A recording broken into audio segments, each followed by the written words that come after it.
우리는 어제 본문을 통해서 주기도문에 대해 살펴보았습니다. 예수님의 제자가 예수님께 무엇을 기도해야 되는지 물었을 때 예수님은 친히 기도해야 되는 제목들을 가르쳐 주셨습니다. 그것이 주기도문이었죠. 그렇게 기도해야 할 제목들을 가르쳐 주신 예수님은 오늘 본문에서는 제자들에게 응답의 확신을 가지고 꼭 그렇게 기도하라 이렇게 권면하십니다. 예수님이 가르쳐 주신 그 기도에 힘쓰면 반드시 하나님께서 응답해 주실 것이니 그것을 신뢰하고 그저 기도하라 권면해 주는 내용을 다루고 있습니다. 예수님은 그것에 대해 한 가지 이야기를 꺼내 친히 가르쳐 주시는데요. 우리 5절부터 8절까지 말씀입니다. 또 이르시되 너희 중에 누가 벗이 있는데 밤중에 그에게 가서 말하기를 벗이여 떡 세 덩이를 내게 구워 달라. 내 벗이 여행 중에 내게 왔으나 내가 먹일 것이 없노라 하면 그가 안에서 대답하여 이르되 나를 괴롭게 하지 말라. 문이 이미 닫혔고 아이들이 나와 함께 침실에 누웠으니 일어나 내게 줄 수가 없노라 하겠느냐. 내가 너희에게 말하노니 비록 벗됨으로 인하여서는 일어나서 주지 아니할지라도 그 간청을 인하여 일어나 그 요구대로 주리라. 예수님께서 비유로 드시는 이 이야기의 내용은 이렇습니다.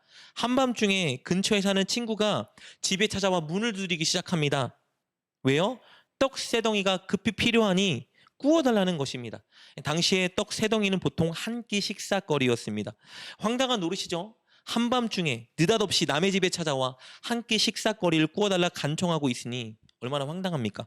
그런데 이 친구가 이렇게 간청하는 이유가 있습니다. 그 이유는 그 친구의 집에 아주 멀리서 사는 친구가 방문했기 때문입니다. 갑작스러운 방문에 집에 대접할 음식이 준비되지 않았던 것이죠. 당시 문화에서는요, 멀리서 온 손님을 잘 대접하는 일은 굉장히 중요하고 명예가 달린 일이었습니다. 타 지역에 사는 손님이 우리 마을을 방문했다면, 특히 우리 집을 방문했다면 최선을 다해서 그를 잘 대접하는 것이 반드시 내가 해야 되는 최선의 일이었습니다. 이것은 단순히 우리 집의 명예가 달린 문제가 아니라 우리 마을 전체의 명예가 달린 일입니다. 그래서 타 지역에 사는 누군가가 우리 집에 방문한다면 최선을 다해 대접해야 하는 것입니다. 그런데 집에 먹을 것이 떨어진 거예요. 그래서 이웃에 사는 친구 집에 급히 찾아가 한 끼 식사거리를 달라고 간청한 것입니다. 그렇다면 음식을 꺼달라고 부탁받은 친구는 어떻게 해야 할까요? 당연히 음식을 꺼줘야 합니다. 없다면 음식을 만들어서라도 구워주어야 합니다. 친한 친구의 부탁이어서가 아니라 누군가 이런 부탁을 했다면 무조건 들어줘야 합니다.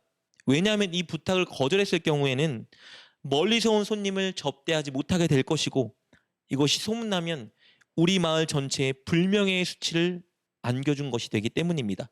그렇게 되면 도움을 주지 않은 사람은 마을 사람들에게 엄청난 비난과 치욕의 대상이 되게 됩니다. 그래서 당시 관습상 이런 부탁을 받는다면 100이면 100 무조건 도와줄 수밖에 없는 것입니다. 이 비유를 통해 예수님께서 무엇을 말씀해주고 계시는 걸까요? 하나님은 하나님의 자녀들이 간구할 때 당신의 명예 때문이라도 반드시 그 기도를 들어준다는 것을 강조하고 있는 것입니다.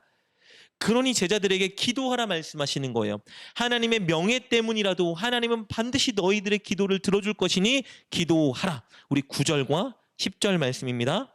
내가 또 너희에게 이르노니 구하라 그리하면 너에게 주실 것이요 찾으라 그러면 찾아낼 것이요 문을 두드리라 그러면 너에게 열릴 것이니 구하는 이마다 받을 것이요 찾는 이는 찾아낼 것이요 두드리는 이에게는 열릴 것이니라. 예수님 분명히 말씀해주고 계십니다. 구하라 찾으라 문을 두드리라. 이 말은 다 어떤 말이죠? 기도하라는 의미입니다. 그렇게 하면 반드시 받아낼 것이고 찾아낼 것이고 문이 열릴 것이다. 무슨 말입니까? 하나님께서 반드시 기도에 응답해 주실 것이다. 약속하고 계시는 거예요. 그런데 하나님은 명예 때문에라도 들어주시지만 하나님은 누굽니까? 아버지 아닙니까? 자녀인 우리의 기도를 들어주실 뿐만 아니라 가장 좋은 것으로 응답해 주실 것이라 예수님이 약속하십니다.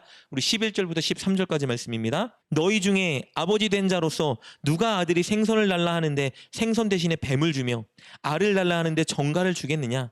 너희가 악할지라도 좋은 것을 자식에게 줄 알거든 하물며 너희 하늘 아버지께서 구하는 자에게 성령을 주시지 않겠느냐 하시니라. 하나님의 자녀된 자들이 무엇을 구하건 먼저 하나님은 가장 좋은 성령을 선물로 우리에게 주신다 약속하고 계십니다. 우리를 도우시고 위로하시고 힘주시고 하나님의 뜻을 깨닫게 하시는 그 성령님을 우리에게 보내주시기 때문에 우리는 하나님 아버지를 신뢰하며 마음껏 간구해야 한다는 것입니다. 모든 문제의 해결자요, 우리에게 힘과 능력과 지혜를 주시는 성령님을 보내주시기 때문에 우리는 하나님께 간구해야 하는 것입니다. 예수님은 이렇게 제자들에게 하나님의 그들의 아버지 되시기 때문에 반드시 가장 좋은 것으로 기도에 응답해 주시는 분이기 때문에 하나님께 마음껏 반드시 기도하라 당부하고 계시는 겁니다. 그리고 그 중에 주기도문을 간구하라 말씀해 주고 계시는 것이죠. 사랑하는 여러분, 하나님은 우리의 아버지 되십니다. 반드시 우리 기도에 응답해 주시는 분이십니다. 우리 기도를 결코 외면하는 분이 아니십니다. 우리가 하나님을 신뢰하며 하나님께 간절히 기도할 때 하나님 보시기에 가장 좋은 타이밍에 가장 좋은 방법으로 가장 좋은 것으로 우리에게 응답해 주실 것입니다. 그러니 우리가 날마다 힘써야 되는 것은 바로 기도하는 것입니다. 특별히 주기도문에 힘써야 합니다. 주님이 가르쳐 주신 기도를 할 때 반드시 응답해 주실 뿐만 아니라 우리가 그렇게 살아갈 수 있도록 성령님을 우리에게 부어줄 것입니다.